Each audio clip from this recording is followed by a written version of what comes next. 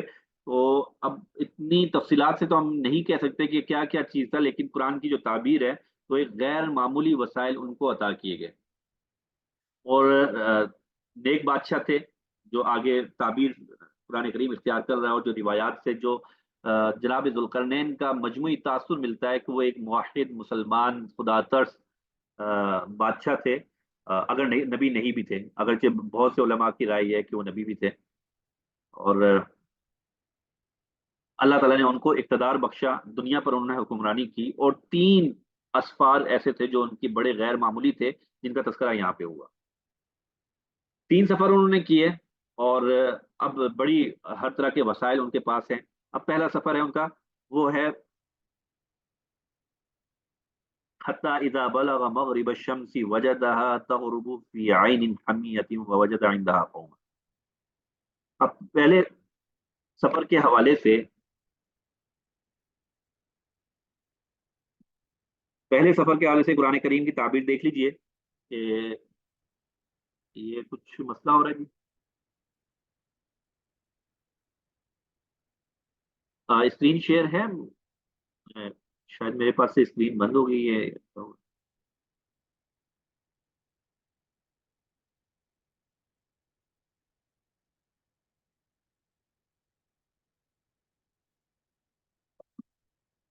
جی ٹھیک ہے۔ اچھا، اب جو پہلا سفر ہے اس کا قرآن کریم کی تعبیر ہے کہ یہاں تک کہ جب وہ سورج کے ڈوبنے کی جگہ پہنچے تو انہیں دکھائی دیا کہ وہ ایک دلدل جیسے چشمے میں ڈوب رہا ہے، اور وہاں انہیں ایک قوم ملی۔ قلنا یا ذا القرنین اما ان تعذب و اما ان تتخذ فیہم حسنا۔ ہم نے ان سے یعنی ذوالقرنین سے کہا، اب یہ جو علماء کرام جن کی رائے ہے کہ حضرت ذوالقرنین اللہ کے نبی تھے، وہ اس طرح کی تعبیر سے استدلال کرتے ہیں کہ جیسے یہاں پہ ہے کہ قلنا یا ذا القرنین اما ان تعذب و اما ان تتخذ فیہم حسنا، اے ذوالقرنین یا تو ان لوگوں کو سزا دو یا پھر ان کے معاملے میں اچھا رویہ اختیار کرو۔ قال اما من ظلم فسوف نعذبه ثم يرد الى ربه فيعذبه عذابا نكرا۔ تو حضرت ذوالقرنین نے کہا کہ ان میں سے جو کوئی ظلم کا راستہ اختیار کرے گا اسے تو ہم سزا دیں گے، پھر اسے اپنے رب کے پاس پہنچا دیا جائے گا اور وہ اسے سخت عذاب دے گا، البتہ جو کوئی ایمان لائے گا اور نیک عمل کرے گا وہ بدلے کے طور پر اچھے انجام کا مستحق ہوگا، اور ہم بھی اس کو اپنے حکم دیتے وقت آسانی کی بات کہیں گے۔ اب یہ ایک سفر ہے جہاں وہ مغرب الشمس تک پہنچے، یعنی مغرب کی جانب، انتہائی مغرب میں انہوں نے سفر کیا۔ قرآن کریم کی جو تعبیر ہے، جو روایات سے پتہ چلتا ہے، یہ ہے کہ وہ ایک سفر پر نکلے اور مغرب میں سفر کرتے کرتے اس مقام تک جا پہنچے جہاں سورج غروب ہوتا دکھائی دے رہا ہے۔ مغرب حتی اذا بلغ مغرب الشمس وجدها تغرب في عین حمیہ، اور جہاں سورج غروب ہوتا ہے مغرب ہے، اس طرف سمندر ہے، اور جب سمندر میں غروب آفتاب ہو رہا ہو تو ایسا یوں ہی دکھائی دے رہا ہوتا ہے جیسے سورج اس سمندر کے اندر اتر رہا ہو، اسی کی منظر کشی ہے کہ حتی اذا بلغ مغرب الشمس وجدها تغرب في عین حمیۃ ووجد عندها قوما۔ یہاں اب ایک سرحد کے جناب ذوالقرنین کہاں تک ان کا سفر تھا، تو قرآن کریم میں تو تعبیر اتنی ہی ہے، اور حتمی طور پر ہم نہیں کہہ سکتے کہ یہ کون سی جگہ تھی، متعین نہیں کر سکتے، قرآن نے متعین نہیں کیا، اور اس میں بے شمار امکانات موجود ہیں۔ ہم اس میں سے کوئی رائے تو رکھ سکتے ہیں کہ شاید یہ جگہ ہو، لیکن حتمی طور پر قطعاً نہیں کہہ سکتے کہ یہی وہ جگہ ہے۔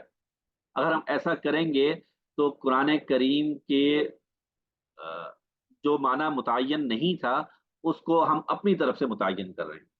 قرآن کریم میں یہ ہے کہ مغرب الشمس، کہ سورج غروب ہونے کی جگہ پہنچے، لیکن یہ قرآن مجید میں ہے۔ لیکن اس کے بعد اگر میں کوئی جگہ متعین کر لوں کہ اس سے مراد یہ جگہ ہے، تو ایک رائے کے طور پر اگر میں نہ کہنا چاہوں، میں کہہ سکتا ہوں ٹھیک ہے، اگر مجھے لگتا ہے کچھ میرے پاس دلائل ہیں تو، لیکن اگر میں یہ متعین کر دوں کہ یہی جگہ ہے تو یہ غلط طرز عمل ہوگا۔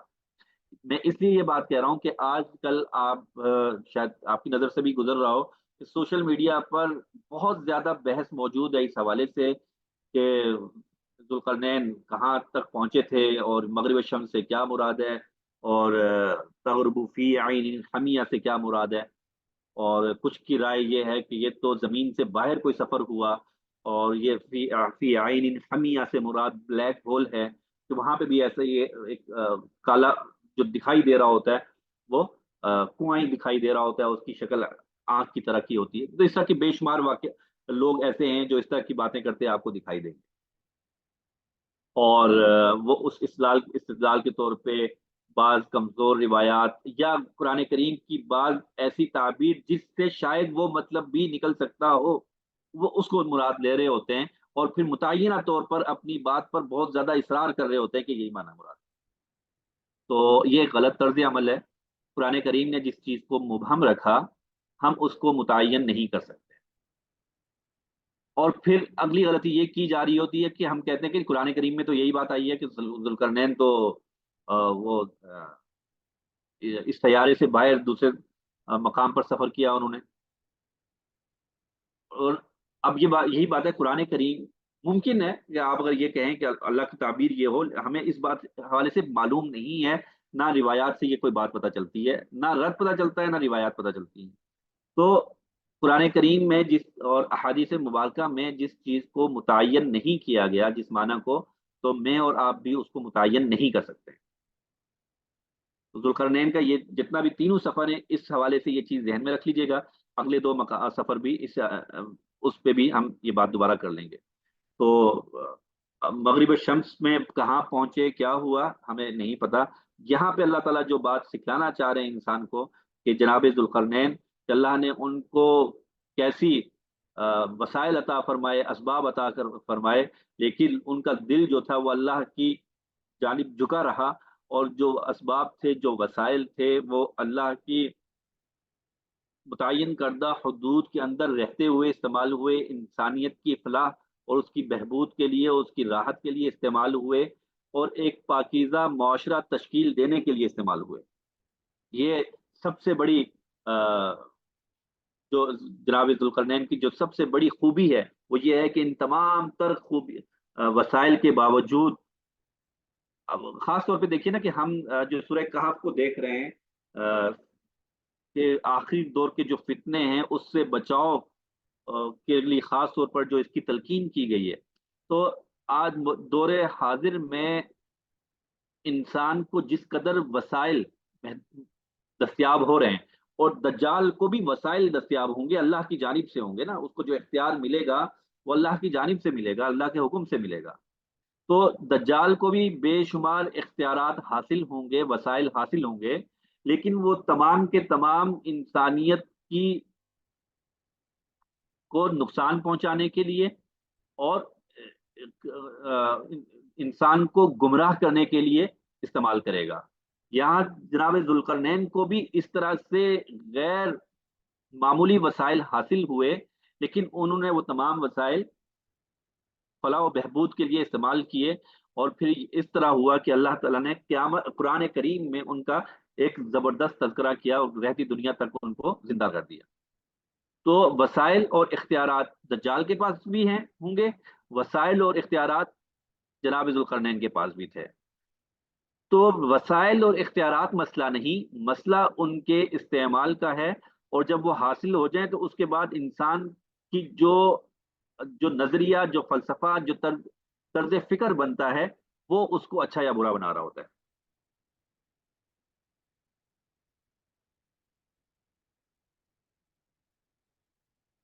تو جب یہ مغرب الشمس میں جہاں حضرت ذوالقرنین پہنچے تو وہاں کفار آباد تھے، جو